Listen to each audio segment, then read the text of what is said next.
Surrender is one of those words people tend to misunderstand. We hear it and think of weakness, of giving up, of admitting defeat. We imagine waving a white flag and letting life happen to us without any effort.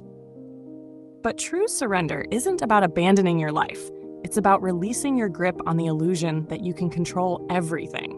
We're taught from a young age to fight for what we want, to push through, to never back down. That mentality works for a while. It can get you far in school, in career, in personal goals. But eventually you hit parts of life that won't bend, no matter how hard you push. You try to control how people see you, how they treat you, how relationships unfold, how your future will look.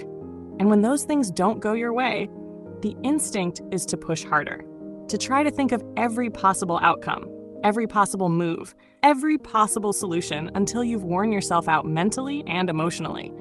This is where surrender becomes an art, because it's not just about letting go, it's about knowing what to let go of. There's a huge difference between giving up on life and giving up on the idea that you can dictate its every detail.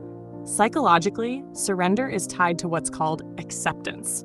And acceptance isn't passive, it's active recognition. It's the moment you stop wasting energy fighting reality and start using that energy to work with it.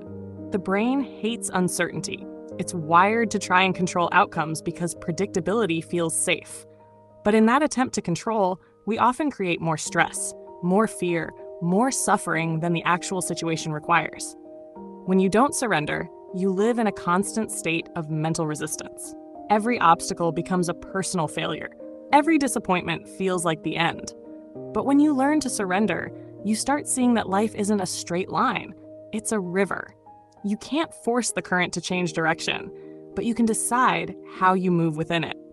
Here's the paradox. The moment you stop trying to control everything, you gain more control over yourself. And that's the only control you ever really had. You can't make someone love you. You can't guarantee success. You can't stop life from throwing you things you didn't plan for. But you can choose how you meet those moments. You can meet them with fear or with openness, with resistance or with grace. Surrender doesn't mean you stop caring. It means you care without attachment to the outcome. You show up fully, do the work, give your best, and then release the need for everything to go exactly how you pictured it. That's the part that terrifies most people. Because we think if we stop gripping so tightly, we'll lose everything. But the truth is, the tighter you grip, the more you strangle your own peace. And here's where it becomes inspiring. Surrender often reveals that life has a better plan than the one you were holding on to. Sometimes the things you lose were making room for something you couldn't have imagined.